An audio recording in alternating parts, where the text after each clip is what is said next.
Opinions, we all have them. I have a lot of them, and sometimes we don't always agree.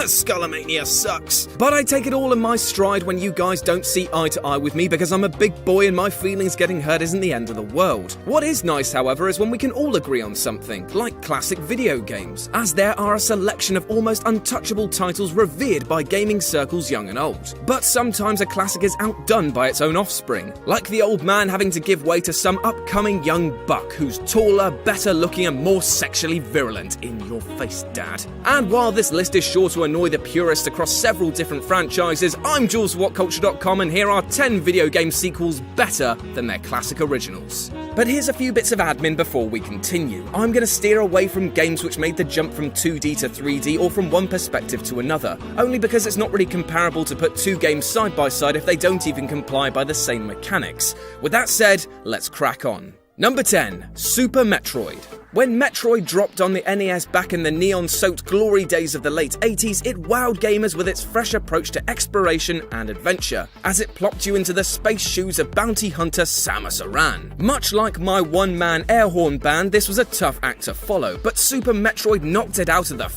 galaxy. Improving on not only the visual aspect of the series, the title introduced a vast amount of content, greater enemy variety, and a whole mess of new gadgets to help you traverse the dangerous world. The level design of Super Metroid is astounding in that it manages to incorporate enough nooks and crannies to keep you sifting through for weeks, while at the same time allowing those looking to speedrun the title an organic and flowing world rife with shortcuts. This is the best example of a sequel which hit the ground running and never slowed down. Number 9. Donkey Kong Country 2. Donkey Kong Country was an instant hit, both critically and commercially. Its beautiful graphics and levels packed with surprises and secrets really gave players something to go ape about.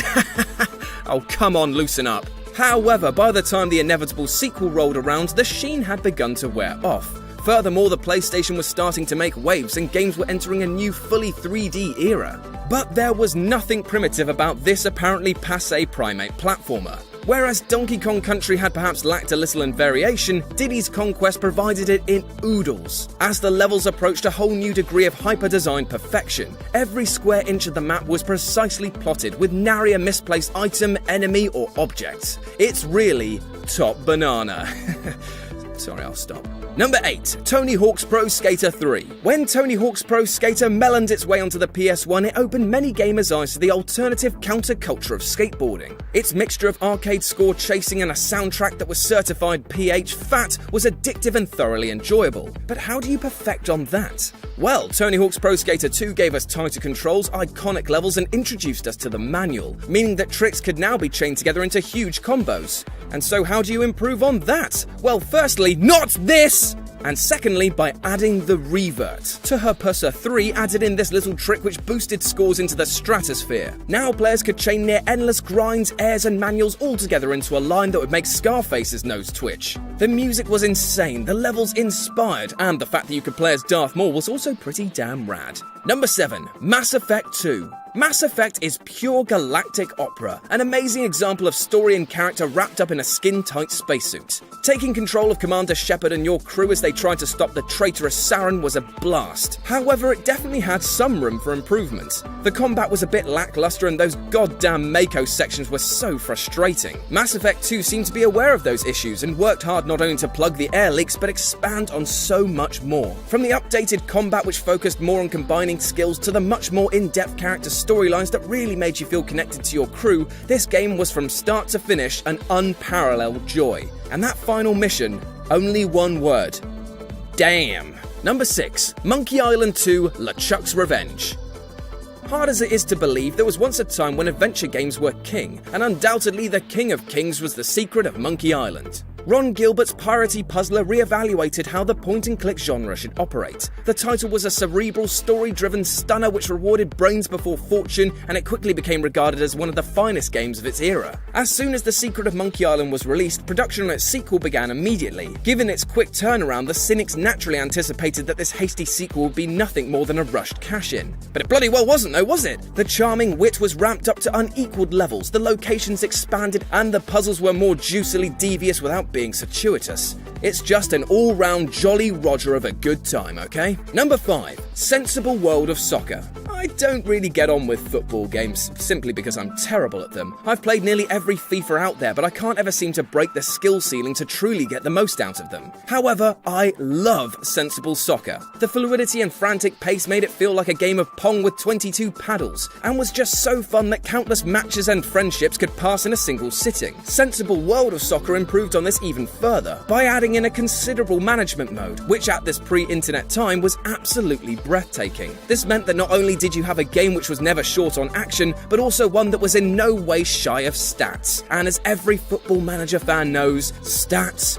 are everything. Number 4, Miss Pac-Man. Pac-Man was a global phenomenon. The gaming world simply had never seen anything like it. Sure, he was just a yellow circle with a mouth, but what an icon he became. Miss Pac-Man was also extremely popular, but the capacity to amaze no longer existed. Literally everybody had experienced the wonders of Namco's first Maze Muncher. Yet the follow-up was so much more than just the yellow pill fiend with a bow slapped on his head. The sequel introduced new maze styles in addition to gently refining the gameplay which had made the original so nefariously addictive. And that meant that the cabinet promptly became the biggest selling American coin-op of all time. Number 3, Resident Evil 4. Now, see, this is kind of bending my rules somewhat, as this is a definite shift in the Resident Evil series, from straight-up survival horror to a more action-orientated approach. But god damn, is this game good. If the subsequent Resident Evils could hit the same notes as this and less the Jake and his Devil May Cry fanfiction nature, then the series would be in a sweet spot not populated by any other.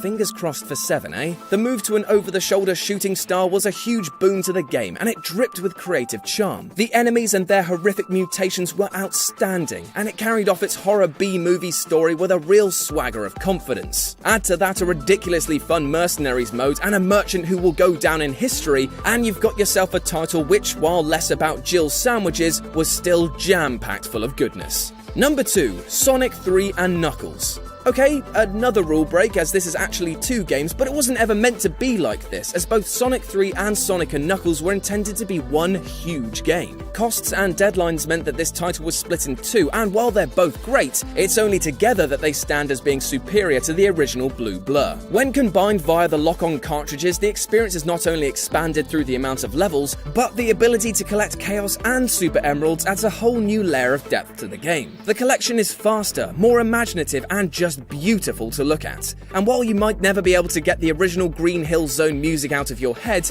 this twin titan will certainly blow your mind. And number 1, Pokemon Gold/Silver. There are some who insist that the only Pokemon worth caring about are the original 151. Whilst I don't necessarily agree with it, it's not an unjust sentiment. It's difficult to argue that subsequent generations of pocket monsters have captured the inventiveness and charm of the original. But that's not to say that the later games haven't fared better than the first when it comes to gameplay. Pokemon Red and Blue were and are all-time classics, but try replaying them in their original form today and there are many parts of the experience that are just difficult to go back to. Gold and Silver pretty much fixed everything. It wasn't just more monsters. The world was awash with beautifully saturated hues. 2 new types were introduced and the previous imbalances were addressed. We also got shiny Pokemon and EV values, alongside a day and night cycle. In short, the whole adventure just became slicker, grander, better. And that's our list. Do you have any sequels which blew the original out of the water? Well, let us know about them in the comments section below. And if you want to grow up in my shadow, then you can do so here or on my personal Twitter, RetroJ0. If you enjoyed the video, then like, share and subscribe for more. As always, I've been Jules for WhatCulture.com, and I'll see you soon.